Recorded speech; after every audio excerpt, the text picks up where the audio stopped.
ദൈവവചനത്തിലേക്ക് ഞാൻ നിങ്ങളുടെ ശ്രദ്ധ തിരികുകയാണ്. ഞാൻ കർത്താവിൻ്റെ ക്രൂശ് മരണം സംബന്ധമായ ചില കാര്യങ്ങളാണ് നിങ്ങളുമായി പങ്കുവെക്കാൻ താല്പര്യപ്പെടുന്നത്. ലൂക്കോസിൻ്റെ സുവിശേഷം 23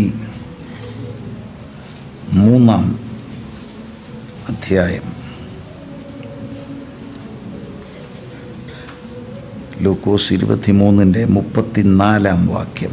എന്നാൽ യേശു, പിതാവേ, ഇവർ ചെയ്യുന്നത് ഇന്നത് എന്ന് അറിയായിക കൊണ്ട് ഇവരോട് ക്ഷമിക്കണമേ എന്ന് പറഞ്ഞു.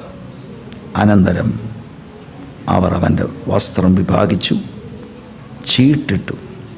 ജനം നോക്കി നിൽക്കുകൊണ്ട് നിന്നു. അതിൻ്റെ ആദ്യ ഭാഗം, പിതാവേ, ഇവർ ചെയ്യുന്നത് ഇന്നത് എന്ന് അറിയായിക കൊണ്ട് ഇവരോട് ക്ഷമിക്കണമേ എന്ന് പറഞ്ഞു. കർത്താവായ യേശുക്രിസ്തുവിൻ്റെ ക്രൂശ് മരണം സംബന്ധിച്ച് നിങ്ങൾക്ക് അറിവുണ്ട്. നിങ്ങൾ തിരുവെഴുത്തിൽ നിന്ന് ആ ഭാഗങ്ങൾ വായിച്ചിട്ടുള്ളവരും പ്രസംഗങ്ങൾ അതിനെക്കുറിച്ച് കേട്ടിട്ടുള്ളവരുമാണ് എന്നാണ് എൻ്റെ ധാരണ.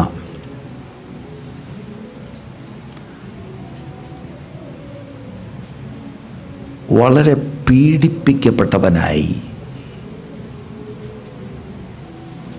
ബ്രൂട്ടലായി, അടിയേറ്റവനായി, നിന്ദിക്കപ്പെട്ടവനായി, എക്സ്ക്രൂഷിയേറ്റിംഗ് ആയിട്ടുള്ള വേദന അനുഭവിച്ചുകൊണ്ട് ക്രൂശിന്മേൽ കിടക്കുന്ന കർത്താവ് 7 മൊഴികൾ പറഞ്ഞു. അതിലെ 1-ാമത്തെ മൊഴിയാണ്, പിതാവേ, ഇവർ ചെയ്യുന്നത് എന്തെന്നറിയായികയാൽ ഇവരോട് ക്ഷമിക്കണമേ. 2-ാമത് കർത്താവ് പറഞ്ഞത് ഈ 23-ാം അധ്യായത്തിൻ്റെ 43 മാനസാന്തരപ്പെട്ട ഒരു കള്ളനോട് കർത്താവ് പറഞ്ഞു, ഇന്ന് നീ എന്നോടുകൂടെ പർദീസയിലായിരിക്കും. 3-ാമത് കർത്താവ് യോഹന്നാൻ്റെ സുവിശേഷം 19:25 മുതലുള്ള വാക്യങ്ങളിൽ, സ്ത്രീയെ, ഇത് നിൻ്റെ മകൻ.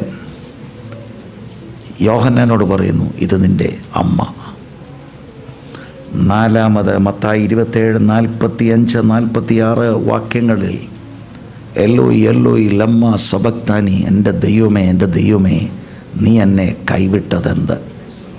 നിങ്ങൾ ശ്രദ്ധിച്ചതായിരുന്നെങ്കിൽ നമ്മൾ പാടിയ ഒരു പാട്ടിനകത്ത് ആ വാക്കുകൾ ഉണ്ടായിരുന്നു. നിങ്ങളുടെ പാട്ടുകളൊക്കെ പഴയ പാട്ടാണ് കേട്ടോ, എനിക്കറിയില്ല.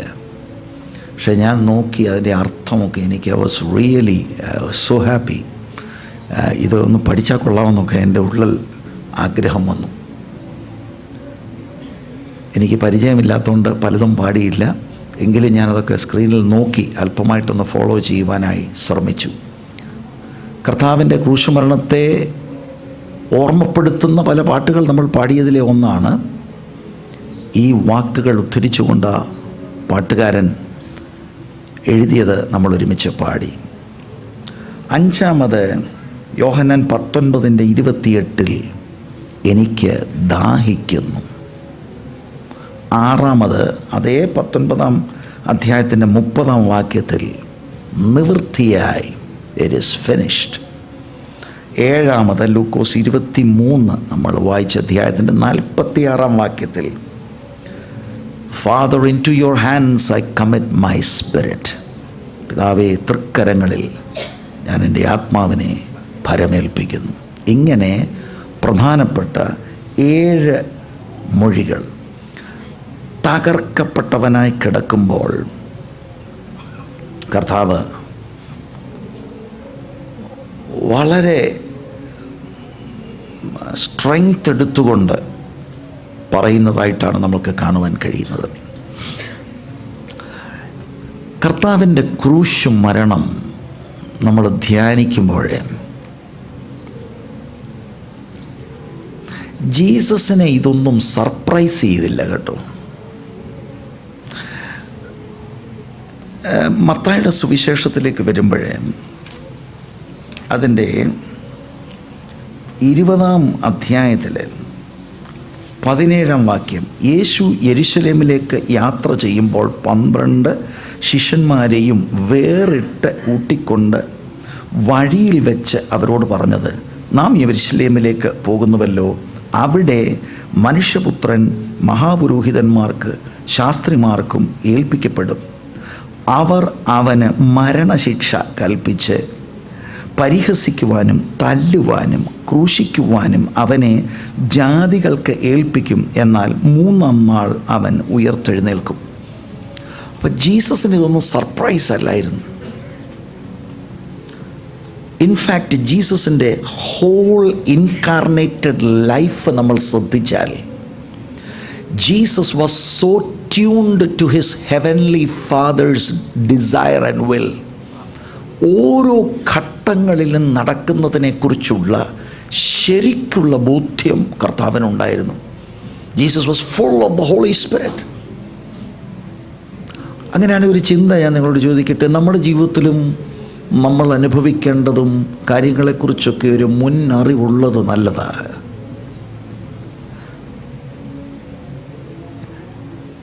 മുന്നറിവുകളുണ്ട് ഉള്ള ഒരു വലിയ ഗുണം ഞാൻ പറയാം.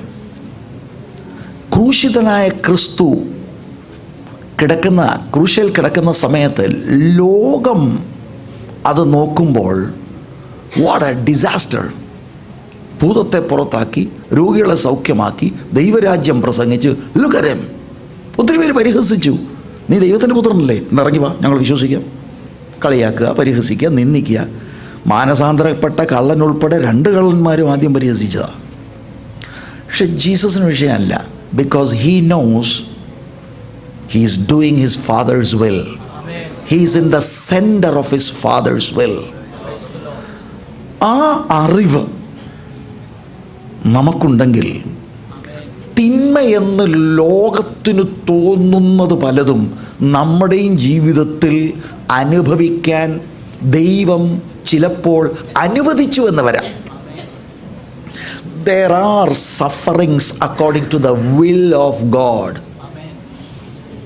പക്ഷേ ഇത് അനുഭവിക്കുമ്പോൾ സ്വന്തക്കാരും ബന്ധുക്കളും മിത്രങ്ങളുമൊക്കെ എന്തിക്കോസി വന്നേച്ച് ഇതാണോ കിട്ടിയെന്ന് പറയുമ്പോൾ നമ്മൾ പിന്നെ അടുത്ത 3 ദിവസം ഉപസിക്കുക, ആ കെട്ടൊന്ന് പൊട്ടാൻ ഭയങ്കരമായിട്ടുള്ള വിഷയങ്ങൾ അങ്ങാവും. പക്ഷെ ഞാൻ അനുഭവിക്കുന്നത് ദൈവഹിതത്തിലാണ്, ദൈവം അനുവദിച്ചതാണ്. അതിന് ദൈവത്തിൻ്റെ കാരണങ്ങൾ, ദൈവത്തിൻ്റെ കാര്യങ്ങൾ എനിക്കറിയാമെങ്കിൽ ലോകം, ഈ വിഷയം അറിയാത്തവർ എന്നെ നിന്ദിക്കുകയും പരിഹസിക്കുകയും ചെല്ലുമ്പോൾ എനിക്ക് വ്യാകുലപ്പെടേണ്ട കാര്യമില്ല. Price the Lord. ജീസസിൽ ഞാൻ ആ മാതൃക കാണുന്നു. ഹല്ലേലൂയ. ജീസസ് ചെയ്യുന്ന ഭയങ്കര വിഷയമാണ്. മനുഷ്യൻ്റെ റിഡംഷന് വേണ്ടിയുള്ള ഒരു വലിയ കാര്യം നിവർത്തിക്കുന്ന സമയത്ത് ലോകത്തിന് മനസ്സിലാകുന്നില്ല. ഇൻഫാക്റ്റ് ആത്മീകരെന്ന് നടിച്ച മത നേതൃത്വം യേശുവിനെ കൈവിട്ട് യേശുവിനെ പരിഹസിക്കുകയാണ്. സ്പിരിച്വലായി അഭിനയിക്കുന്ന ആളുകൾക്ക് പോലും കാര്യങ്ങൾ മനസ്സിലായില്ല. But Jesus new exactly what was happening. ആത്മാവിനാൽ നാം നടത്തപ്പെട്ടാൽ നമുക്കും അങ്ങനെ ബോധ്യമാകും. ആളുകളുടെ ഒപ്പീനിയനുകളും ആളുകളുടെ പരിഹാസത്തിനനുസരിച്ച് മനസ്സ് പതറേണ്ട ആവശ്യമില്ല. എനിക്ക് ഈ ക്രൂശമരണത്തിലെ ഈ വിഷയത്തിലെല്ലാം മനസ്സിലായ ഒരു കാര്യം ഞാൻ നിങ്ങളോട് പറയാം. ഈ സഫറിങ്ങും ഈ ടോർച്ചറും സംഭവിക്കുമ്പോൾ Jesus was in control. His Father was in control. ഏതെങ്കിലും നിങ്ങൾക്ക് ഔട്ട് ഓഫ് കൺട്രോൾ എന്ന് തോന്നുന്ന വിഷയത്തിലൂടെ പോവുകയാണെങ്കിലും I want to tell you your Father in heaven is in control. അത് എത്ര വലിയ കാര്യമാണ്. ഞാൻ ഒരു ദൈവ പൈതൽ എന്ന നിലയിൽ എൻ്റെ ഉള്ളിൽ മൈ ഫാദർ ലവ്സ് മീ എന്നുള്ള ചിന്തയും, ഞാൻ എന്ത് വിഷയങ്ങളിൽ ലോകമെല്ലാം എന്നെ കൈവിട്ടു, ആർക്കും എന്നെ സഹായിപ്പാൻ കഴിയില്ല എന്നുള്ള സ്ഥിതി വരുമ്പോൾ my father is in control. അതെത്ര കോൺഫിഡൻസ് തരുന്നതാണ്, എത്ര സന്തോഷം തരുന്നതാണ്. If you have an intimate fellowship with your father, നമ്മളെ ഉറപ്പിച്ചു നിർത്തുന്ന ഒരു പ്രധാന ഘടകമാണ്. സ്തോത്രം.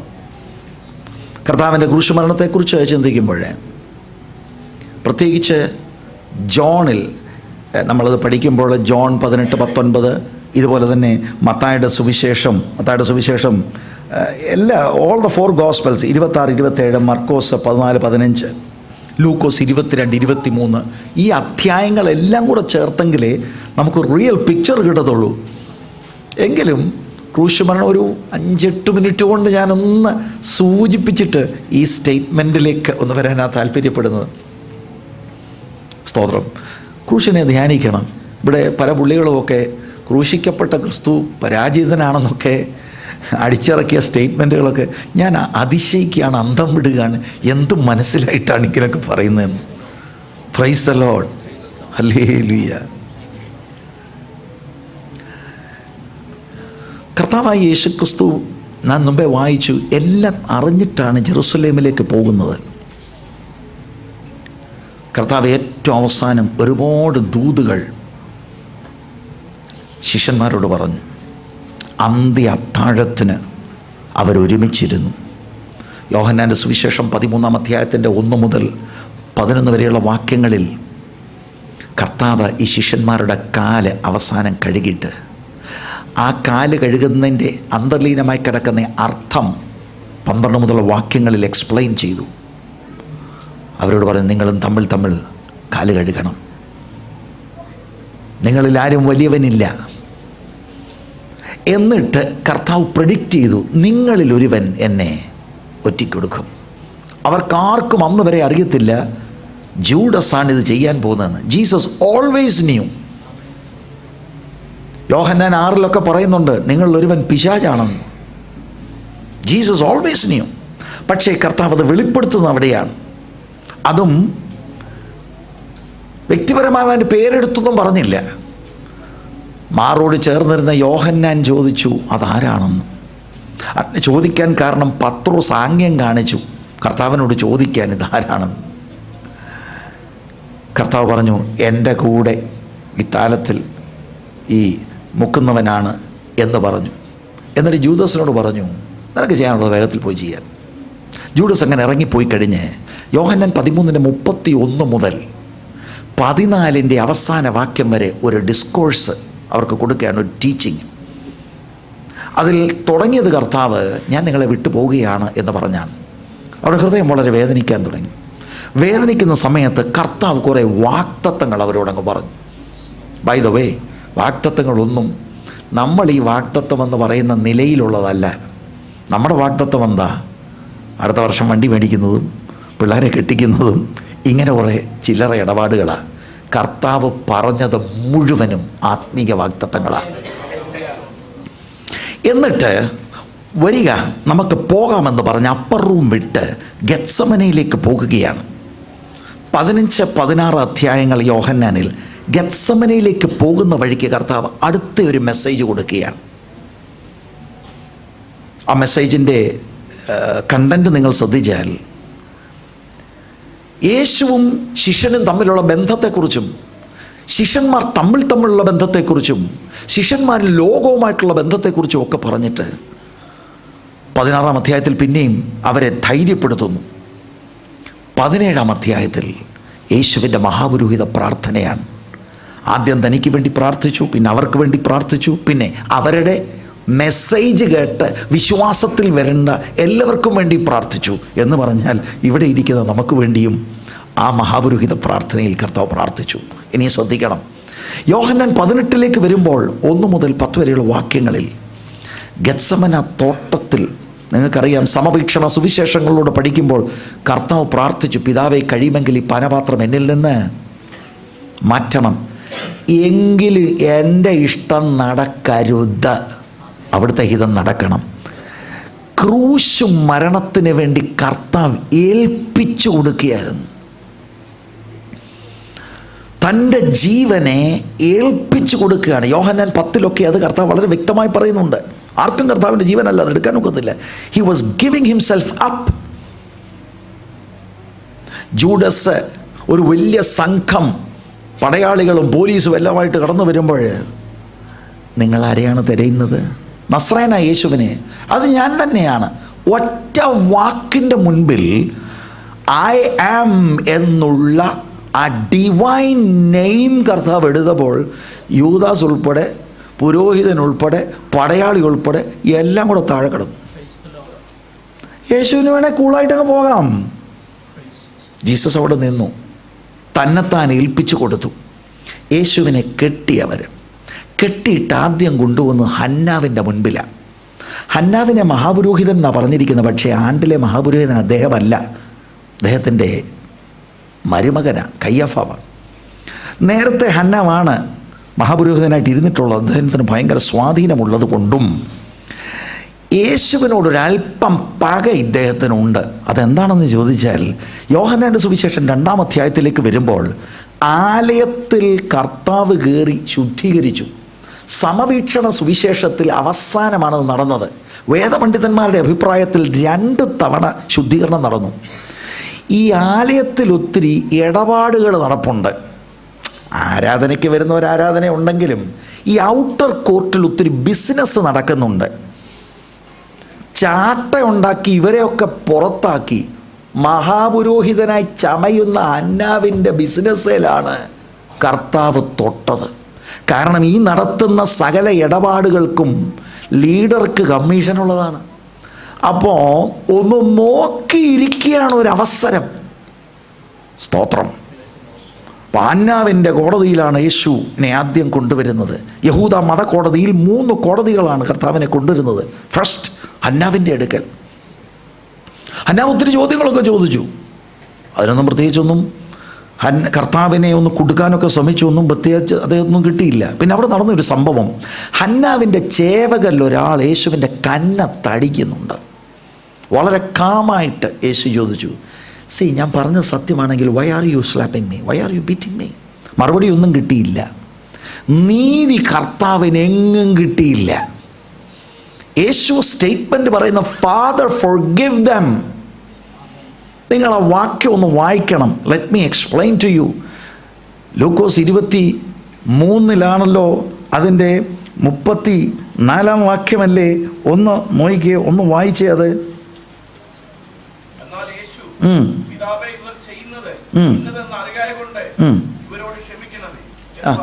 എന്ന് പറഞ്ഞു എന്നുള്ളത് നമ്മളധികം ശ്രദ്ധിക്കത്തില്ല.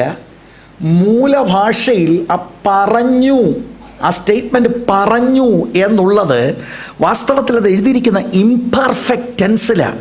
അല്പം ആക്യുറേറ്റായിട്ട് അതിനെ ഒന്ന് ഇൻ്റർപ്രറ്റ് ചെയ്താൽ അവൻ പറഞ്ഞുകൊണ്ടിരുന്നു.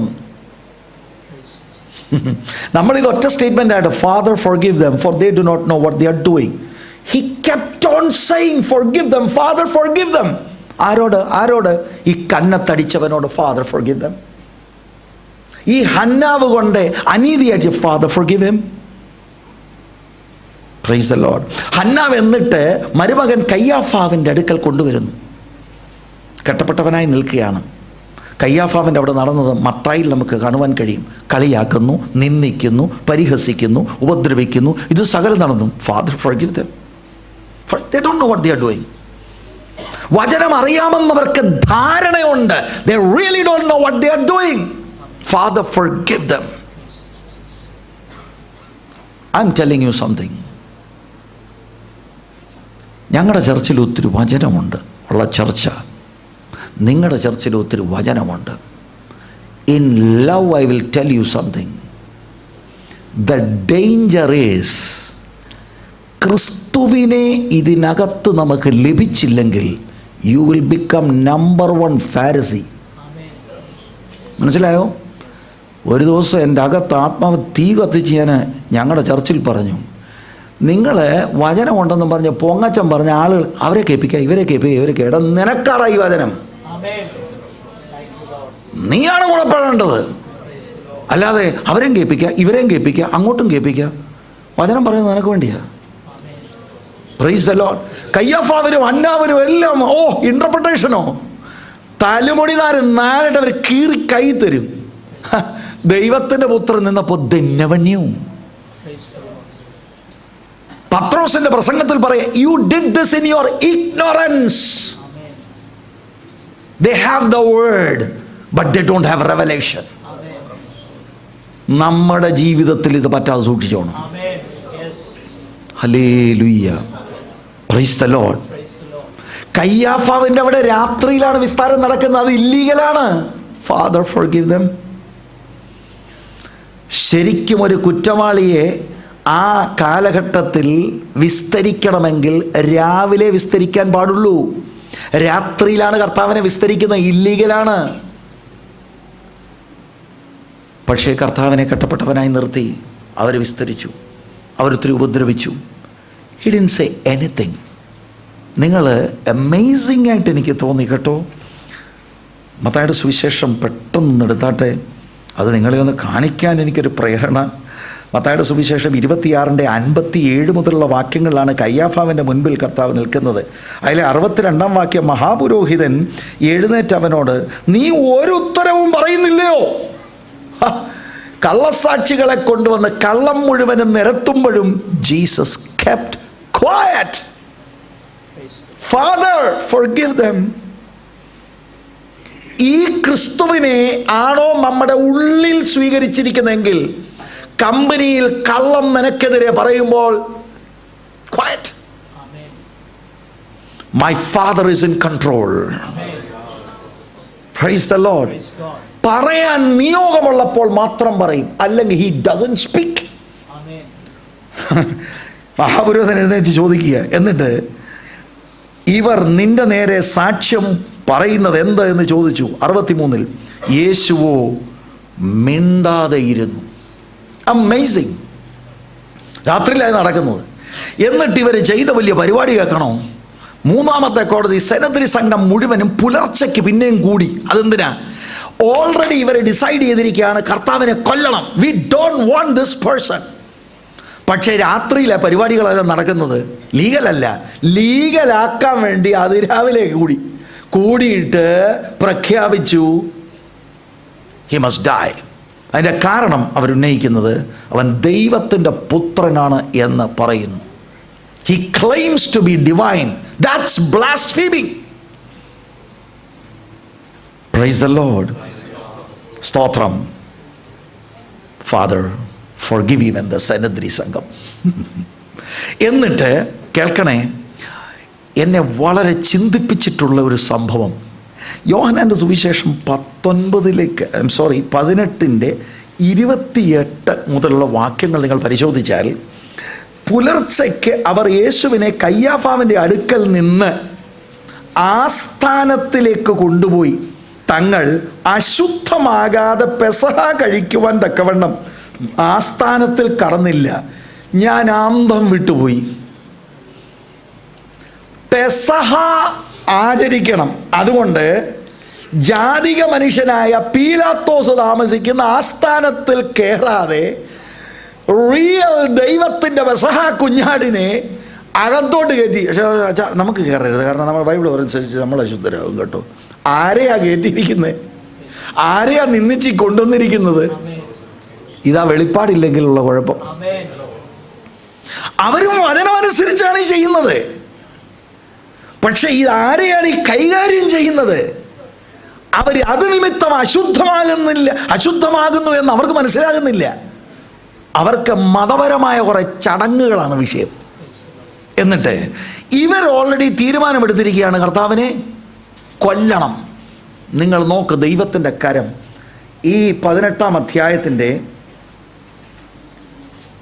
31-ാം വാക്യം, പീലാത്തോസ് അവരോട്, നിങ്ങൾ അവനെ കൊണ്ടുപോയി നിങ്ങളുടെ ന്യായപ്രമാണപ്രകാരം വിധിക്കുവീൻ എന്ന് പറഞ്ഞതിന് യഹൂദന്മാർ അവനോട്, മരണശിക്ഷയ്ക്കുള്ള അധികാരം ഞങ്ങൾക്കില്ലല്ലോ എന്ന് പറഞ്ഞു.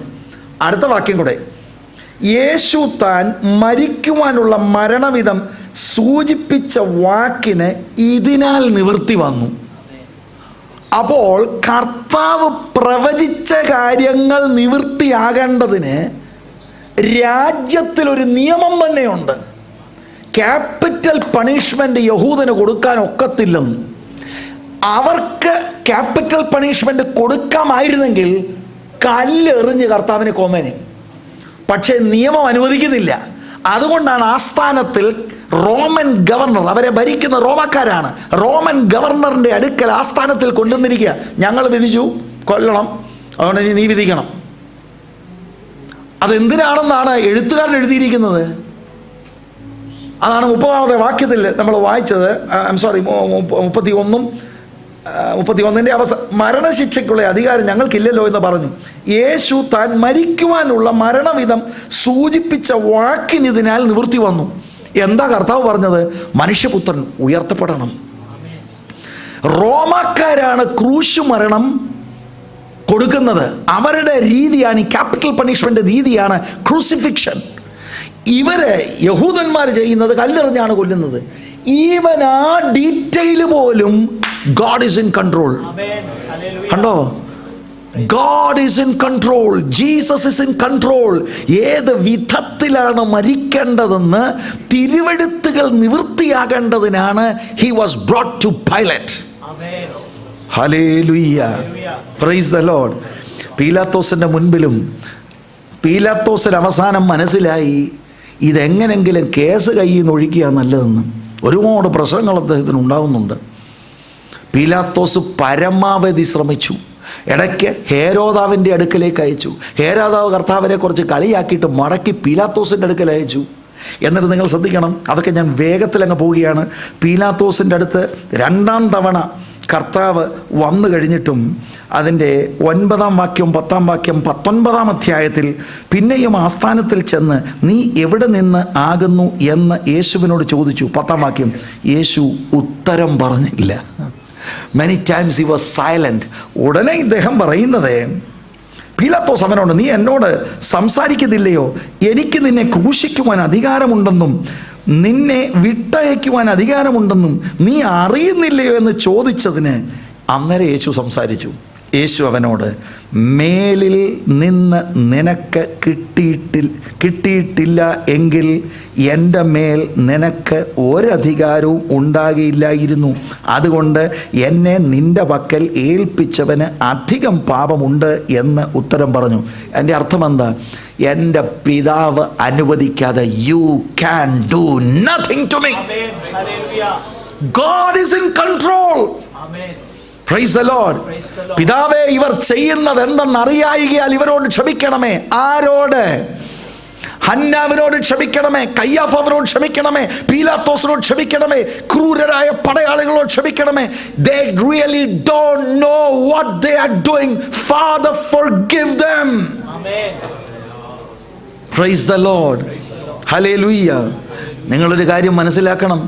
19-ാം അധ്യായത്തിൻ്റെ 1-ാം വാക്യത്തിൽ പീലാത്തോസ് ഒരു ഭയങ്കര പ്രവൃത്തി ചെയ്തു. അത് അദ്ദേഹം ഒരു രാഷ്ട്രീയക്കാരനായതുകൊണ്ട് അദ്ദേഹത്തിൻ്റെ ബുദ്ധിയിൽ ഉദിച്ച ഒരു വിഷയമാണ്. പലതവണ യേശുവിനെ വിടാനായിട്ട് അദ്ദേഹം ശ്രമിക്കുമ്പോൾ യഹൂദൻ സമ്മതിക്കുന്നില്ല. അപ്പം ഇതിനകത്ത് ഒത്തിരി പൊളിറ്റിക്സ് ഉണ്ട്. പീലാത്തോസിൻ്റെ കസേര തെറിക്കുന്ന ഇടപാടായി മാറി. അതിന് അദ്ദേഹത്തിന് കസേരയും വേണം, കർത്താവിനെയും വേണം. അതൊരു കാര്യമാണ് കേട്ടോ. കസേരയും കർത്താവും കൂടെ ഒരുമിച്ച് പോകത്തില്ല. You have to sacrifice it. പീലാത്തോസ് അതൊക്കെയാണ് ഈ ശ്രമിക്കുന്നത്. അവസാനം പീലാത്തോസിൻ്റെ ഉള്ളിലൊരു ചിന്ത വന്നു, ഞാൻ കർത്താവിനെ അടുപ്പിക്കും. അതാണ് 19-ല്. അനന്തരം പീലാത്തോസ് യേശുവിനെ കൊണ്ടുപോയി വാറുകൊണ്ടടിപ്പിച്ചു. ഞാൻ ആ വിഷയമൊക്കെ ശരിക്കും ഒന്ന് റിസർച്ച് ചെയ്യാൻ ശ്രമിച്ചിട്ടുണ്ട്. ഒറ്റ വാക്യത്തിൽ ജോൺ അതിനെ സമ്മറൈസ് ചെയ്തിരിക്കുകയാണ്. എന്തിനാണ് പീലാത്തോസ് കർത്താവിനെ അങ്ങനെ ചെയ്യുന്നതെന്ന് നിങ്ങൾക്കറിയാമോ? വാറുകൊണ്ട് അടുപ്പിച്ച് ഒരുവൻ ജീവനോട് ശേഷിക്കുകയാണെങ്കിൽ കണ്ണിച്ചോരയുള്ളവൻ പിന്നെ ക്രൂശിക്കാൻ പറയത്തില്ല. അത്ര വിരൂപമാക്കി കളയും. പക്ഷേ ഈ യഹൂദൻ അത് കണ്ടിട്ടും പറഞ്ഞ് അവനെ ക്രൂശിക്കാം. വാറുകൊണ്ട് അടിപ്പിക്കുക എന്ന് പറയുന്നത് നമ്മൾ ശരിക്കും മനസ്സിലാക്കിയാൽ, they will strip you. Soldiers strip ചെയ്തിട്ട് ഒരു പില്ലറെ കൊണ്ട് കൈ ഇങ്ങനെ കെട്ടിയിട്ട് മേളിലാണ് കെട്ടുന്നത്. കെട്ടുമ്പോൾ കാല് നിലത്ത് തൊടാതെ അങ്ങനെ ആ പില്ലറയിലാണ് കൊണ്ട് കർത്താവിനെ കെട്ടുന്നത്. എന്നിട്ട് ചാട്ട എന്ന് പറയുന്ന ചാട്ടയ്ക്ക് 7 ലെതർ കൊണ്ടുള്ള ഇതുണ്ട്, നീളത്തിൽ കിടക്കുന്ന പീസുകളുണ്ട്. അവത്തേൽ കുപ്പിച്ചില്ലുകൾ അങ്ങനെയുള്ള ഷാർപ്പ് ഐറ്റംസ് ഘടിപ്പിച്ചിട്ട് 2 പടയാളികൾ അപ്പുറത്തും ഇപ്പുറത്തും നിന്ന് പുറത്തങ്ങ് ആടിയ. അപ്പം നമ്മൾ ചിന്തിക്കുന്നത് 40 അടിയിൽ 1 കുറവ്, 39 അടിയാണ് കർത്താവിനെ അടിച്ചെന്ന്. അങ്ങനെയല്ല, യഹൂദൻ്റെ പ്രമാണമാണ് 39 അടി. ഇത് റോമൻ പടയാളികളാണ് അടിക്കുന്നത്. അവരുടെ ശാസ്ത്രം എന്താണെന്നറിയാമോ? അടിച്ച് അവർ കുഴയണം, അല്ലെങ്കിൽ ആൾ ചാകണം. അല്ലെങ്കിൽ മൂന്നാമതൊരു ഓപ്ഷൻ, കമാൻഡർ പറയണം നിർത്താൻ. ഈ ആടിയാണ് കർത്താവിനെ അടിച്ചത്. ഇതിനു മുമ്പ് ഓൾറെഡി തന്നെ അവൻ്റെ 19 ഈ അടി കഴിഞ്ഞിട്ട് അവൻ്റെ മുൾക്കിരീടം വെക്കുന്നു. ഇതെല്ലാം നടക്കുന്നുണ്ട്. അങ്ങനെ വിരൂപമാക്കി ഒരു മനുഷ്യരൂപത്തെയാണ് പീലാത്തോസ് പുറത്തു കൊണ്ടുവന്ന് യഹൂദനോട് പറയുന്നത്, ബിഹോൾഡ് ദ മാൻ. അവരന്തം വിട്ടുപോയി, ഇതെന്താണ് ഈ കാണുന്നത്? എന്നിട്ടും മനസ്സ് മാറാതെ crucify him. Price the Lord. ഇതുപോലുള്ള അവസ്ഥകൾ നമ്മുടെ ജീവിതത്തിൽ എല്ലാവരാലും കൈവിടപ്പെടുന്ന അവസ്ഥയിലൂടെ ദൈവം നമ്മളെ കടത്തുമ്പോൾ ചിലർ ചോദിക്കുന്നു, വേർ ഈസ് ഗോഡ്? ദൈവം എവിടെയാ? You know where is God? God is where he was on that day when his son was going through this torture. Amen. Hallelujah. വിവരമില്ലാത്തവരും അറിയാത്തവരും പരിജ്ഞാനമില്ലാത്തവരും ദൈവവചനത്തിൻ്റെ കാര്യങ്ങൾ മനസ്സിലാക്കാത്തവരും വിവരക്കേടുകൾ പറയുന്നത് ഏറ്റുപറയാൻ കുറെ വിശ്വാസികളുമുണ്ട്. Where is God? Why did God do this to me? ദൈവം ഇത്ര ക്രൂരനാണോ? ദൈവം എന്തിയേ? ദൈവം എവിടെയാണ് നിങ്ങൾക്ക് അറിയാമോ? ആ ദിവസം ദൈവം എവിടെയാണ്? God is on the throne, my dear brother. Amen. Hallelujah. ഞാനും നിങ്ങളും രക്ഷപ്പെടേണ്ടതിന് ദൈവം തൻ്റെ ഏകജാതനായ പുത്രനെ നമുക്ക് വേണ്ടി തകർക്കാൻ പിതാവിന് മനസ്സ് തോന്നി. പുത്രനെ ക്രൂശ് വഹിച്ചേ മതിയാവൂ. ദൈവത്തിന്റെ ബിഗ് പിക്ചർ നമ്മൾ മനസ്സിലാക്കുക. എന്നിട്ട് ക്രൂശിൽ കിടക്കുമ്പോൾ നമ്മൾ ആ മൊഴി വായിച്ചല്ലോ. പറഞ്ഞ ആദ്യത്തെ വാക്കെന്താ? ഫാദർ. ഇതെല്ലാം സഹിക്കുന്നു, ഇതെല്ലാം ഏറ്റെടുക്കുന്നു. ബന്ധം പോയിട്ടില്ല. അതാണ് വലിയ വിഷയം, അതാണ് വലിയ വിഷയം. Praise the Lord. Jesus knows what is happening. യോഹന്നാൻ 12:27 എൻ്റെ ഉള്ളം കലങ്ങിയിരിക്കുന്നു. ഞാൻ എന്തു പറയണ്ടു? ക്രൂശ് മരണത്തെ അഭിമുഖീകരിക്കുക. എന്താ ഉള്ളം കലങ്ങുന്നത്? എന്താ ഈ ആണിയുടെ വേദനയാണോ വിഷയം? എന്താണ് വിഷയം? ഉള്ളം കർത്താവിൻ്റെത് കലങ്ങുന്നത്. ഇന്നലത്തെ നിത്യത മുതൽ ഒരിക്കലും വിച്ഛേദിക്കപ്പെടാത്ത ബന്ധമായിരുന്നു പിതാവും പുത്രനും തമ്മിൽ. ലോകത്തിൻ്റെ പാപത്തെ തൻ്റെ മേൽ ചുമക്കുമ്പോൾ മുഖം മറയ്ക്കും പിതാവ് എന്നുള്ളത് പുത്രന് മനസ്സിലായി. ആളാണ് പുത്രനെ അലട്ടിയത്. ഞാൻ എന്തു പറയണ്ടു? ഞാൻ ഇതിനായിട്ടാണ് വന്നത്. ഒറ്റ പ്രാർത്ഥന, പിതാവേ മഹത്വീകരിക്കണമേ, മഹത്വം എടുക്കണമേ. ഉടനെ ഒരു ശബ്ദം, ഞാൻ മഹത്വം എടുത്തിരിക്കുന്നു, ഇനിയും മഹത്വം എടുക്കും. എന്താ അതിൻ്റെ അർത്ഥം? കഴിഞ്ഞ 33 വർഷവും I took glory from your life. ഈ ക്രൂശ് മരണത്തോടും I will take glory. ക്രൂശ് മരണം പരാജയമല്ല, it is glorification of the Son of God. Glory to God. Praise the Lord. ഈ യേശുവിനെയാണ് നമ്മൾ അനുഗമിക്കുന്നത്. ഈ യേശുവിനെയാണ് നമ്മൾ അനുഗമിക്കുന്നത്. Praise the Lord. Hallelujah. കണ്ടോ, ബന്ധം വിടാതെ ഫാദർ. എന്നിട്ട് ശ്രദ്ധിക്ക്, forgive them. കയ്പില്ല. പീലാത്തോസിനോട് കയ്പില്ല. എടാ, എൻ്റെ പിതാവ് അനുവദിക്കാതെ you can do nothing. കയ്യാഫവനോട് കയ്പില്ല, ഹന്നാവിനോട് കയ്പില്ല. ആ യേശുവാണോ നമ്മുടെ അകത്തുള്ളത്? അങ്ങനെയാണെങ്കിൽ ഇന്ന് നമ്മളിത് പ്രാർത്ഥിക്കണം. നമ്മളെ നമ്മുടെ ബന്ധക്കാരെ ബുദ്ധിമുട്ടിച്ചെങ്കിൽ, ജോലി സ്ഥലത്ത് ബുദ്ധിമുട്ടിച്ചെങ്കിൽ, ആരെന്ത് ചെയ്യുന്നെങ്കിൽ, സഹോദരിമാരെ സഹോദരന്മാരെ, we have a loving father in heaven. എൻ്റെ പിതാവ് അനുവദിക്കാതെ തെറ്റായ ഒരു വാക്ക് എനിക്കെതിരെ വരാൻ ഒക്കത്തില്ല. തെറ്റായ ഒരു നീക്കം എനിക്കെതിരെ വരാനൊക്കത്തില്ല. Price the Lord. മറ്റൊരു നാഷണാലിറ്റിക്കാരൻ എനിക്കെതിരെ പാര വെച്ചാൽ I don't need to hold any grievance against him. Father forgive him. ഞാനൊരു കാര്യം പറയാം, ഈ യേശുവിനെ അനുഗമിക്കുന്നു എന്ന് പറയുന്നവർക്ക് ഈ സ്വഭാവമില്ലെങ്കിൽ you have no right to call yourself as a disciple of Jesus Christ. Hallelujah. ക്രൂശുമരണം ഒരു വലിയ വിഷയമാണ്. Praise the Lord. ഹല്ലേലൂയ. എന്നിട്ട് ഇങ്ങനെ ക്രൂശ് ചുമന്നുകൊണ്ട് പോകുന്നു. ചുമന്നുകൊണ്ട് പോകുന്നു. ചുമക്കാൻ എത്ര നേരം ഒത്തു? വീഴ്ചും വിറച്ചും വീണും. ഉടനെ കുറേനക്കാരനായ ശിമോനെ കിട്ടുന്നു. അവൻ്റെ മണ്ടക്കിട്ട് ക്രൂശ് ചുമക്കാൻ വന്നതല്ല, നിർബന്ധത്താൽ പിടിച്ചേൽപ്പിച്ചതാ. ഒരു കാര്യം എനിക്ക് മനസ്സിലായി. മാതാപിതാക്കളോട് പറഞ്ഞ ക്രൂശ് ചുമന്നാൽ റൂഫസും അലക്സാണ്ടറും അനുഗ്രഹിക്കപ്പെട്ടു. നമ്മുടെ അനുഗ്രഹം എന്ന് പറയുമ്പോഴേ മഞ്ഞ് പെയ്യുന്ന രാജ്യമായിരിക്കും. മഞ്ഞ് പെയ്യുന്ന പല രാജ്യങ്ങളുണ്ട്. ലഡാക്കിലുണ്ട് മഞ്ഞ്. അതല്ല, ക്രിസ്തുവിൽ അവർ പ്രസിദ്ധരായി. Praise the Lord. ഹല്ലേലൂയ. സ്തോത്രം. എന്നിട്ട് ക്രൂശിക്കപ്പെടുന്നത് ഗോൽഗോഥ, തലയോട്ടി എന്ന സ്ഥലം, ആ പേരുള്ള സ്ഥലത്ത് കൊണ്ടുപോയി കർത്താവിനെ, you know what they do? ക്രൂശ് അവരെ താഴോട്ടിട്ടിട്ട് കർത്താവിനെ അവിടെ കിടത്തും. അങ്ങനെയാണ് സാധാരണ കുറ്റവാളികളെ അവർ ചെയ്യുന്നത്. കിടത്തിക്കഴിഞ്ഞ് ആണി അടിക്കുന്നത് ഇവിടെയല്ല, ഹിയർ എവിടെയാണ് ആണി അടിക്കും? കൈകൾ ഇവിടെ കെട്ടും, അല്ലെ കൈ വറഞ്ഞു പോവും. കാലുകൾ രണ്ട് മേൽമേൽ വെച്ചാണ് സാധാരണ പൊതുവേ ചെയ്യുന്നത്. ആണിയടിച്ച് കയറ്റും. എന്നിട്ട് നേരത്തെ കുഴിച്ച ഒരു കുഴിക്കകത്ത് ഈ ക്രൂശ് നിവർത്തിയിട്ട് കൊണ്ട് ഇടുമ്പോഴുണ്ടല്ലോ, അതാണ് സങ്കീർത്തനം 22 ദാവീദ് പ്രവചിച്ചത്, അസ്ഥി അസ്ഥിയോട് വേർപെടുന്നത് വേദന. Price the Lord. പടയാളികളുടെ ജീവിതത്തിൽ ഇങ്ങനൊരു വാക്ക് പിതാവേ അവരോട് ക്ഷമിക്കണമെന്ന് കേട്ടിട്ടില്ല. ഇതൊക്കെ നടക്കുമ്പോൾ പടയാളികൾ കേട്ടിട്ടുള്ളത് ക്രിമിനൽസ് ശാപവാക്ക് പറയുന്നതും ചീത്ത വിളിക്കുന്നതുമാണ്. ഇതെല്ലാം കാണിക്കുമ്പോൾ this is different. Father forgive them. ഇപ്പോൾ ഈ 3 ആണി അടിച്ച ഈ പടയാളികൾ forgive them. Praise the Lord. ഈ പരിഹസിച്ച് നിൽക്കുന്നവർ forgive them. Forgive everyone, for they do not know what they are doing. ഞാൻ നിങ്ങളോട് ചോദിക്കട്ടെ, they don't know what they are doing. പീലാത്തോസിന് അറിയത്തില്ല ഇതെന്താ ചെയ്തതെന്ന്. 3 വട്ടം പീലാത്തോസ് പറഞ്ഞ ഞാൻ ഈ നീതിമാനിൽ ഒരു കുറ്റവും കാണുന്നില്ലെന്ന്. അറിയത്തില്ലേ അവന്?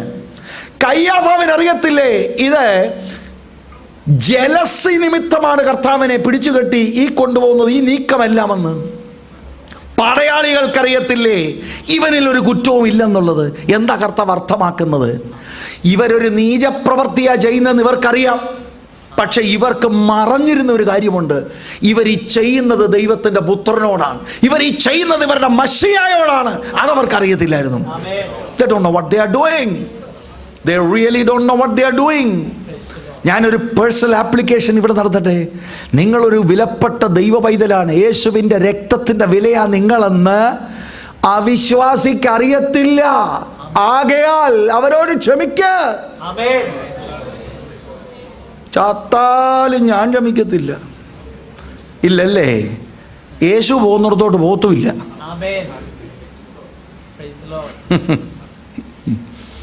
Praise the Lord. ഹല്ലേലൂയ. ഇന്ന് പകൽ നമ്മുടെ ജീവിതത്തിൽ എവിടെങ്കിലും ഒരു കയ്പിൻ്റെ അനുഭവം ഉണ്ടെങ്കിൽ മനഃപൂർവ്വമായി ഇത് മാറ്റിവെക്കണം. ഞാൻ ചോദിക്കട്ടെ, ക്രൂശൽ കിടക്കുന്ന ക്രിസ്തുവിനെ കണ്ട് അതിൽ വലിയത് വല്ലതും സഹിച്ചിട്ടുണ്ടോ? I'll tell you something. I believe Jesus was on the cross naked. There is every possibility. ഒക്കെ വരയ്ക്കുന്നവർക്ക് they can't do it. അതുകൊണ്ട് അവരങ്ങനെ ചെയ്യുന്ന അത്ര ഹീനമായി, മൃഗീയമായി, അത്ര വല്ലാതെയാണ് കർത്താവിനോട് പോലും. അവൻ്റെ വസ്ത്രമെല്ലാം ചീട്ടിട്ടെന്നാണ് എഴുതിയിരിക്കുന്നത്. എന്തൊക്കെ വസ്ത്രമുണ്ടായിരുന്നു? പുറത്തെ ഒരു ഗാർമെൻ്റ് ഉണ്ട്, ഇന്നർ ഗാർമെൻ്റ് ഉണ്ട്, തലയുടെ ഒരു കവറിങ് ഉണ്ട്, സാൻഡൽസ് ഉണ്ട്, ഇങ്ങനെയുള്ള കുറേ കാര്യങ്ങളൊക്കെ ഉണ്ട്, ഒരു ബെൽറ്റ്, സാഷ് ഉണ്ട്, എല്ലാം പങ്കുവെച്ചു. ഇന്നർ ഗാർമെൻറ്റിന് വേണ്ടി ചീട്ടിട്ടു. അതെന്താണെന്നറിയാമോ? സങ്കീർത്തനം 22 പ്രവചനത്തിൻ്റെ നിവൃത്തിയാണ്. ആരോരും ഇല്ലാത്തവനെ പോലെ ലോകം നോക്കുമ്പോൾ കിടക്കുക. But his father is in total control. In total control. സ്തോത്രം. മനസ്സ് പതറുന്നില്ല. പിതാവുമായിട്ടുള്ള ആ ബന്ധം, ഫാദർ. എല്ലാവരും അഗൈൻസ്റ്റ് ആവുമ്പോൾ there is a place to look up. And believe me, യേശു അവസാനം ചെയ്യുന്നത് എന്താ? He prayed. ലൂക്കോസ് 3:21 യേശുവിൻ്റെ ശുശ്രൂഷയുടെ തുടക്കത്തിൽ we find Jesus praying. ശുശ്രൂഷയിൽ ഉടനീളം പ്രേയിങ്. ശുശ്രൂഷയുടെ ഏറ്റവും അവസാനം പ്രേയിങ്. പ്രാർത്ഥിക്കുന്നവനെ ഗത്സമന പോലുള്ള അനുഭവങ്ങളൊക്കെ തരണം ചെയ്യാൻ ഒക്കത്തുള്ളൂ. ദൈവത്തോടു കൂടെ നടക്കുന്നവനെ ഒക്കത്തുള്ളൂ. റിയൽ ക്രിസ്ത്യന് മാത്രമേ ഒക്കത്തുള്ളൂ. We find Jesus praying. കയ്പില്ലാതെ സ്നേഹത്തിൽ പ്രാർത്ഥിക്കുക. പിതാവേ, അവരോട് ക്ഷമിക്കണമേ. Hallelujah, hallelujah, praise the Lord. കർത്താവിനെ നഗ്നനായി ക്രൂശിച്ചു വന്ന് തിരുവെഴുത്തിലില്ല. ചരിത്രങ്ങളിൽ നിന്ന് അങ്ങനെ അവർ ക്രിമിനൽസിനെ പലപ്പോഴും ചെയ്തിരുന്നു. ചില സമയത്ത് ചെയ്തില്ല. We don't know exactly, but there is every possibility it may be like that. It adds to the shame of the cross. Praise the Lord, hallelujah. ആട്ടെ, ഈ പ്രാർത്ഥന പിതാവ് കേട്ടോ? ഇമ്മീഡിയറ്റ് ഒരു മറുപടി ഉണ്ടായി. ഒരു കള്ളൻ തിരിഞ്ഞു, അവൻ്റെ കൂട്ടുകാരനെ ശാസിച്ചു, നീ രാജ്യത്വം പ്രാപിച്ചു വരുമ്പോൾ എന്നെയും ഓർക്കണമേ. He was forgiven. അതിൻ്റെ അർത്ഥം എന്താ? ഫാദർ ഫോർഗിവ് ദം എന്ന് പറഞ്ഞാൽ ഓട്ടോമാറ്റിക് ഫോർഗിവൻസ് അല്ല. പീലാത്തോസ് സ്വർഗത്തിൽ പോവും, കയ്യഫാവ് സ്വർഗത്തിൽ പോവും എന്നതല്ല. ഒരു ദിവസം കർത്താവ് ഉയർത്തെഴുന്നേറ്റ് കഴിയുമ്പോൾ they will know who Jesus is. അവർ തിരിഞ്ഞ് മാനസാന്തരപ്പെട്ടാൽ അവർക്ക് ക്ഷമയുണ്ട്. ക്രൂശിൽ കിടക്കുന്ന കള്ളന് മേലെഴുത്ത് കണ്ടപ്പോൾ, യഹൂദന്മാരുടെ രാജാവ്, ആളുകൾ പറയുന്നു, നീ നിന്നെ തന്നെ രക്ഷിക്കും, നീ പലരും രക്ഷിക്കും. ഇവൻ രക്ഷിക്കുന്നവനാണോ? ഇവൻ രാജാവാണോ? He suddenly started. പെട്ടെന്നൊരു പ്രാർത്ഥന, ഇവരോട് ക്ഷമിക്കണമേ. പിതാവോ? Suddenly this man changed. എന്നെ ഓർക്കണമേ. യേശു ഒരൊറ്റ വാക്ക, ഇന്ന് നീ എന്നോടുകൂടി പർദീസയിലായിരിക്കും. സ്വർഗത്തിൽ പോകുമോ ബ്രദറെ? അപ്പോൾ പറയുന്ന മറുപടി എന്താ? ചിലര്, ഞാൻ ഈ കഴിഞ്ഞ ദിവസം ഒരു പെന്തിക്കോസുകാരനോട് ചോദിച്ചു, ബ്രദറെ സ്വർഗത്തിൽ പോകുമോ? പോകണമെന്നാ എൻ്റെ വിശ്വാസം. പിന്നെ നമ്മൾ വിശ്വസിക്കുന്നതെല്ലാം ഒക്കത്തില്ലല്ലോ. Praise the Lord. യേശു കൊടുക്കുന്ന അഷ്വറൻസ് കണ്ടോ? Today you will be with me in paradise. He was forgiven. വേറെ ഇമ്മീഡിയറ്റ് റിസൾട്ട്. ഒരു ശതാധിപൻ പറഞ്ഞു, this is the son of God. അവന് മാനസാന്തരപ്പെടാൻ വന്നു. പിന്നെ കുറച്ച് സമയം കഴിഞ്ഞ്, ദിവസങ്ങൾ കഴിഞ്ഞു, യേശു മരിച്ചു, അടക്കപ്പെട്ടു, ഉയർത്തെഴുന്നേറ്റു. പിന്നെ 40 ദിവസം ഉണ്ടായിരുന്നു, സ്വർഗാരോഹണം ചെയ്തു, പെന്തക്കോസ്ത് വന്നു, പരിശുദ്ധാത്മാവിനെ എല്ലാവരും പ്രാപിച്ചു. പത്രോസ് എഴുന്നേറ്റ് നിന്നൊരു പ്രസംഗം പ്രസംഗിച്ചപ്പോൾ ഇതിനൊക്കെ കൂട്ടുനിന്ന പല യഹൂദന്മാരും were forgiven. They became part of the church. Father, forgive them. Praise the Lord. Hallelujah. അപ്പോസ്തലർ പ്രവൃത്തി 6-ാം അധ്യായത്തിൽ പുരോഹിതന്മാർ ചിലർ സഭയ്ക്കകത്ത് കയറി. Forgiven. Praise the Lord. Hallelujah. യേശു ആർക്ക് വേണ്ടിയാ പ്രാർത്ഥിച്ചെന്നറിയാമോ? നമ്മൾ പറയും കയ്യാഫാവിന് വേണ്ടിയാണ്, ഹന്നാവിന് വേണ്ടിയാണ്, പീലാത്തോസിന് വേണ്ടിയാണ്, കാണി അടിച്ചവന് വേണ്ടി. Yes yes yes, it is all right. But let me add, യേശു ക്രൂശിൽ കിടക്കാൻ കാരണക്കാരിൽ ഒരാൾ നമ്മളുമാണ്. നമ്മുടെ പാപത്തിൻ്റെ പരിഹാരത്തിന് വേണ്ടിയാണ് ആ ക്രൂശിന്മേൽ യേശു കയറിയതെങ്കിൽ ഇന്ന് നമ്മളോടും പറയാനുള്ള, ഫാദർ ഫോർഗിവ് ദം. ആ പ്രാർത്ഥന നമുക്കുള്ളതാണ്. എന്റെ പാപത്തിന് വേണ്ടിയാണ് ആ ക്രൂശ് മരണം. Jesus suffered this torture for me. Hallelujah. Hallelujah. Praise the Lord. ഇതപ്പാടെ ജീവിതത്തിൽ പകർത്തിയ ഒരുവനാണ് സ്റ്റീഫൻ, സഭയുടെ ഒന്നാമത്തെ രക്തസാക്ഷി. അപ്പോസ്തലപ്രവൃത്തി 7-ാം അധ്യായത്തിൻ്റെ അവസാന വാക്കുകളിൽ നല്ല ഗംഭീര ഒരു പ്രസംഗം നടന്നു. പ്രസംഗത്തിൻ്റെ അവസാനത്തിൽ അദ്ദേഹത്തിന് വണ്ടിക്കൂലിയല്ല കിട്ടിയത്, ഏറ് കിട്ടി. Price the Lord. എറിഞ്ഞ് മരിക്കുന്ന സമയത്ത് ഇവരോട് ക്ഷമിക്കണമേ, പാപം നിലനിർത്തരുതേ. ഇത് കേട്ടുകൊണ്ടിരിക്കുന്ന ഒരാളാണ് soul.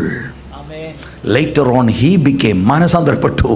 He became a powerful apostle. യേശുവിനെ അനുഗമിച്ചവർ, യേശുവിൻ്റെ ആത്മാവകത്ത് വന്നിട്ടുണ്ടെങ്കിൽ ഇതല്ലാതെ നമുക്ക് പ്രാർത്ഥിക്കാൻ വകുപ്പില്ല. പക്ഷേ ഇത് പ്രാർത്ഥിക്കണമെങ്കിൽ ഉള്ളിൽ പവർ വേണം. മനുഷ്യ സ്വഭാവമാണ് തിരിച്ച് ടിറ്റ് ഫോർ ടാറ്റ്. പാര വെക്കുന്നു എന്ന് മണത്തറിഞ്ഞാൽ ഒരു ടോർപിഡോ നമ്മൾ തിരിച്ചു പോകും അല്ലേ? 2 മാസം കഴിഞ്ഞ് പൊട്ടുന്ന സാധനം വരെ നമ്മുടെ കയ്യിലുണ്ട്. അങ്ങനെ വിദഗ്ധരാണ് നമ്മൾ അല്ലേ? അതെന്താണെന്നറിയാമോ? അകത്ത് ആത്മശക്തിയില്ല. പരിശുദ്ധാത്മാവിൻ്റെ ശക്തി നമ്മുടെ അകത്ത് വരുമ്പോഴാണ് പിതാവേ അവരോട് ക്ഷമിക്കണമേ, അവരോട് ക്ഷമിക്കണമേ. ചില വാക്യങ്ങൾ മാത്രം വേഗത്തിലൊന്ന് പറഞ്ഞ് ഞാൻ അങ്ങ് അവസാനിപ്പിക്കാനാണ് താല്പര്യപ്പെടുന്നത് ഈ മെസ്സേജ്. ക്ഷമയെക്കുറിച്ച് ധാരാളം കാര്യങ്ങൾ നമ്മൾ കേട്ടിട്ടുണ്ട്. കേൾക്കുന്ന നല്ലതാണ്, ക്ഷമിക്കാനാണ് പാട് കേട്ടോ. ക്ഷമിക്കാൻ ദൈവകൃപ വേണം. മത്തായിയുടെ സുവിശേഷം 6:14-15. If you forgive men when they sin against you, your heavenly Father will also forgive you. അടുത്തത് മർക്കോസ് 11:25. And when you stand praying, if you hold anything against anyone, forgive them, so that your Father in heaven may forgive you your sins. പ്രാർത്ഥന പോലും കേൾക്കണമെങ്കിൽ ക്ഷമിക്കണം. അപ്പം ഇങ്ങനെയൊക്കെ പറയുമ്പോൾ നമ്മൾ എതിരാളികൾ ആരാണ്? ഞാൻ സിമ്പിളായിട്ട് പറയാം. വീട്ടിൽ ഭർത്താവിനോട് ക്ഷമിച്ചോ, ഭാര്യയോട് ക്ഷമിച്ചോ. ആരോട് ക്ഷമിച്ചാലും അമ്മായിയമ്മയോട് പറ്റത്തില്ല. ക്ഷമിച്ചോ. പ്രവാചകൻ വന്ന് നിൻ്റെ ശത്രു നിൻ്റെ കാലിൽ വരുമ്പോൾ ഉടനെ നമ്മുടെ അമ്മായിയമ്മയുടെ കാര്യമായിരിക്കും. അല്ലല്ലല്ല, അമ്മായിയമ്മ ശത്രു അല്ല, അപ്പനും അമ്മയും ശത്രു അല്ല, ഹസ്ബൻഡും വൈഫും ശത്രു അല്ല. Praise the Lord. Really sisters, have you really forgiven? Some of you have really forgiven your husband. Brothers, really forgiven your wife. Really നിങ്ങളുടെ മാതാപിതാക്കളോട് ഫോർഗിവ് ചെയ്തിട്ടുണ്ടോ? മക്കളോട് ഫോർഗിവ് ചെയ്തിട്ടുണ്ടോ? പ്രാക്ടിക്കലാക്കുക. ക്രിസ്ത്യാനിറ്റി വളരെ പ്രാക്ടിക്കലാണ്. ഞാൻ മുമ്പേ ഓഫീസിലുള്ള കാര്യമൊക്കെ പറഞ്ഞു. It's all practical issues. വീട്ടിൽ തന്നെ തുടങ്ങട്ടെ. ഈവൻ ചർച്ചിനകത്തോ. പണ്ടൊരു നേതാവ് പറഞ്ഞതാ കേട്ടോ. ആര് പറഞ്ഞത്? അവർക്ക് അതൊക്കെ പറയാനൊക്കെ ഉള്ളൂ. ഞാനോ പോകത്തില്ല, ഞാൻ അവനെ ഒട്ട് വിടത്തുമില്ലെന്ന്. അപ്പോൾ അതവർക്കേ പറയാനൊക്കൂ. പ്രസംഗമൊക്കെ ഗംഭീരമാണ്. Don't be fooled, don't be deceived. എൻ്റെ മാതൃക കർത്താവായ യേശു ക്രിസ്തുവാണ്. 2015 വർഷങ്ങൾക്ക് മുമ്പ് മനുഷ്യാവതാരം ചെയ്ത് എൻ്റെയും നിങ്ങളുടെയും പാപത്തിൻ്റെ പരിഹാരത്തിനായി 3 ആണികളുടെ മേൽ കാൽവറി ക്രൂശിൽ കയറി.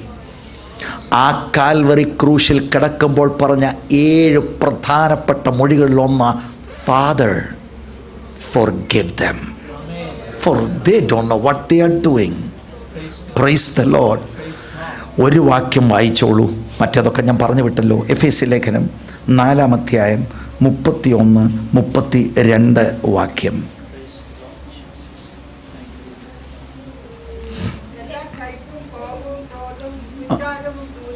അമ്മാമേ, അതെന്ത് പെട്ടെന്നാണ് വായിച്ചതല്ലേ? നമുക്ക് സമയമില്ല എന്നുള്ളതൊരു സത്യമാണ് കേട്ടോ. എന്നാലും ഉറക്കെ ഒന്നുകൂടെ വായിച്ചേ. ആണ്ട് ആ വാക്ക് തന്നെ പ്രധാനപ്പെട്ടതാണ്. ആദ്യം തുടങ്ങിയത് എങ്ങനെയാ? എല്ലാ പോക്കും, എല്ലാ കയ്പും കോപവും ക്രോധവും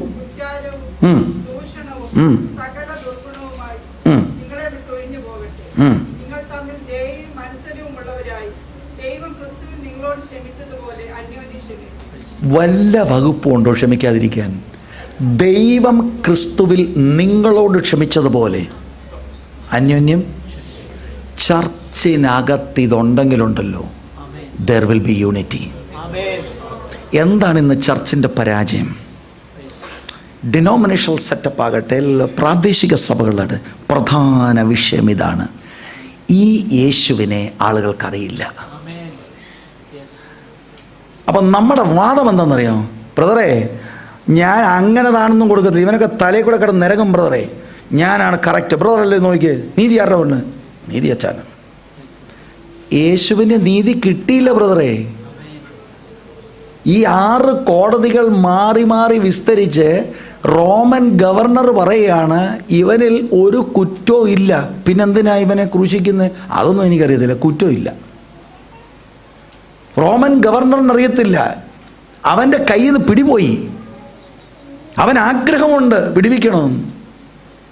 എന്തിനാ കർത്താവ് കാൽവറി കയറിയത്? നമുക്ക് വേണ്ടിയാണ്. അവനിതറിയത്തില്ല. നീതി കിട്ടിയില്ല. എനിക്കും നിങ്ങൾക്ക് നീതി വീട്ടിൽ കിട്ടത്തില്ല, ചർച്ചിൽ ചിലപ്പോൾ കിട്ടത്തില്ല, കമ്പനി കിട്ടത്തില്ല. നീതി പറഞ്ഞുകൊണ്ട് വാശി പിടിക്കരുത്. ഈ യേശുവാണോ അകത്ത്? കയ്പോ ക്രോധമോ വെക്കാൻ ഒരു വകുപ്പുമില്ല. ദൈവം ക്രിസ്തുവിൽ എന്നോട് ക്ഷമിച്ചോ? നമ്മൾ സൂപ്പർ പുള്ളികളായിരുന്നോ? ഞാൻ എൻ്റെ കാര്യം പറയാം.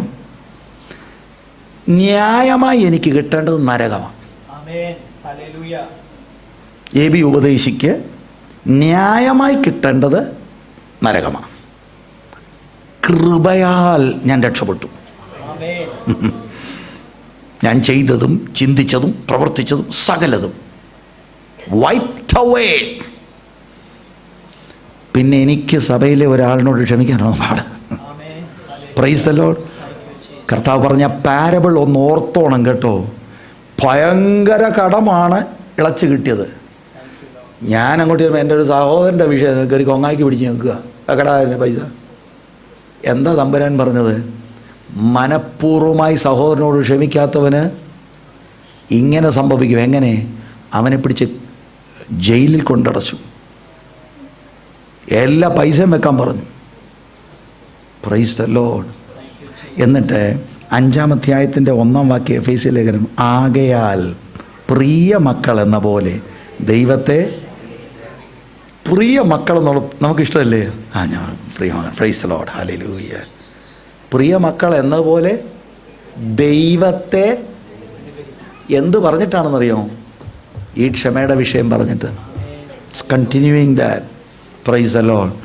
കർത്താവ് ഈ വചനങ്ങളാൽ നമ്മളെ ഇന്ന് പകൽ അനുഗ്രഹിക്കട്ടെ. നമ്മുടെ അകത്തെ മനുഷ്യൻ മാറട്ടെ. ക്രിസ്തുവിൻ്റെ സ്വഭാവത്തോട് അനുരൂപമാകട്ടെ. കയ്പ് കുടിക്കുന്ന സമയത്ത് എല്ലാവരാലും പരിഹസിക്കപ്പെടുമ്പോൾ, നിന്ദിക്കപ്പെടുമ്പോൾ കർത്താവിൻ്റെ confidence, my Father in heaven, he is in touch with his Father, still praying. Praise the Lord. കഷ്ടതകളുടെ നടുവിൽ പ്രാർത്ഥിക്കണം. എൻ്റെ പ്രാക്ടിക്കൽ ലൈഫിൽ നിന്ന് ഞാനൊരു കാര്യം പറയാം. നമ്മൾ മനുഷ്യരാണ്. ഈ ജഡത്തിൻ്റെ സ്വഭാവം നമ്മുടെ അകത്തുണ്ട്. കയ്പും ഇതൊക്കെ പൊങ്ങി വരും. പക്ഷെ നിങ്ങൾ വാ തുറന്നൊന്ന് പ്രാർത്ഥിച്ച്, ഞാൻ യേശുവിൻ നാമത്തിൽ ആ ബ്രദറിനെ അനുഗ്രഹിക്കുന്നു എന്നങ്ങോട്ട് പറയുമ്പോഴുണ്ടല്ലോ, ഇതെല്ലാം അങ്ങ് പോവും. നമുക്ക് ഫ്രീ ആയി കർത്താവിനെ ആരാധിപ്പാനും സ്തുതിപ്പാനും ഒക്കെ കഴിയും. ചിലരൊക്കെ ഷെയ്ക്കാൻ്റെ കൊടുക്കുമ്പോൾ തന്നെ നമുക്ക് തന്നെ കൈ പിടിക്കുമ്പോൾ അറിയാം ഒരു ഒരു ഒരു എന്താ അതിനകത്ത് എന്തോ ഫോൾട്ടുണ്ടല്ലേ, ഒരു കണക്ഷൻ വ്യത്യാസം. കയ്പും പ്രശ്നവും ഒന്നുമില്ലാതെ പ്രാഗൽഭ്യമുണ്ട്. ഷെയ്ക്ക് ഹാൻഡ് തന്നെ നല്ല അല്ലേ, പിടിച്ചൊന്ന് കുലുക്കി ബ്രദർ പ്രൈസ് ദി ലോർഡ് എന്ന് പറഞ്ഞാൽ അർത്ഥമാക്കിക്കൊണ്ട് പ്രൈസ് ദി ലോർഡ്. അല്ലേ എന്ന് ചിലർ പ്രൈസ് ദി ലോർഡ് അങ്ങോട്ട് പ്രൈസ് ദി ലോർഡ്, അത് ഒരു എന്താ ഒരു അത്ര നമ്മുടെ ഹൃദയം അങ്ങോട്ട് ഒക്കുന്നില്ല. പിന്നെ കൈ കൊടുത്തല്ല നോക്കുമോ? ഇവിടുത്തെ എനിക്കറിയത്തില്ല, ഇപ്പോൾ കർത്തൃവേഷം നടക്കാൻ പോവുക ചിലയിടത്തൊക്കെ സാക്ഷ്യമുണ്ട് അതിന് മുമ്പ്. ഇവിടെ പിന്നെ സമയമൊന്നും കാണത്തില്ല. എന്താ സാക്ഷ്യം? ആർക്കെങ്കിലും എന്നോട് വല്ല ഉണ്ടെങ്കിൽ ക്ഷമിച്ചു തരും കേട്ടോ. ഒക്കെ മഹാ തട്ടിപ്പ് കേസുകളാണ്. നിനക്കറിയത്തില്ലയോ ആരോടാണെന്ന്? അല്ലെ ആര് നിനക്കുള്ളതെന്നോ നിനക്കറിയത്തില്ലേ? അവരോട് ചെന്ന് പറയണം, സഹോദരാ നമ്മൾ തമ്മിലൊരു മിസ്അണ്ടർസ്റ്റാൻഡിങ് ഉണ്ട്, എന്നോട് ക്ഷമിക്കണം ബ്രദറെ. സ്തോത്രം. അത് സ്നേഹത്തിൽ പറയുമ്പോഴാണ് നമ്മൾക്ക് ആ പ്രാഗൽഭ്യം ഉണ്ടാകുന്നത്. അല്ലാതെ ഈ നമ്മളെ ഈ ഒത്തിരി കാര്യങ്ങൾ ഈ വിളഞ്ഞ് അങ്ങനെ ഒത്തിരി വിഷയങ്ങൾ നമ്മുടെ അകത്തുണ്ട്. ഇടിക്കണം അതിനെയെല്ലാം. ആമേൻ. നിങ്ങളിങ്ങനെ ഒരു അവസരം ഒരുക്കി തന്നതിൽ ഞാൻ നന്ദിയുള്ളവനാണ്. ദൈവം നിങ്ങളെ അനുഗ്രഹിക്കട്ടെ. ഈ വചനം പോലെ ജീവിച്ച് നിത്യതയുടെ തുറമുഖത്ത് എന്നേക്കും കർത്താവിൻ്റെ കൂടെ ആയിരിക്കാൻ മറുവിലയായി നമുക്ക് വേണ്ടി ഏൽപ്പിച്ചു തന്ന ദൈവത്തിൻ്റെ പുത്രനായ യേശുവിനെ അവനായിരിക്കുന്നത് പോലെ നമ്മൾ കാണുന്ന ഒരു ദിവസമുണ്ട്. Praise the Lord. അന്ന് അവൻ അനുഭവിച്ചതിൻ്റെ വിലയാണ് നമ്മൾ. We are dear children. ആകയാൽ അപ്പൻ്റെ സ്വഭാവം മക്കളിൽ വെളിപ്പെടണം. ആമേൻ. May God bless you.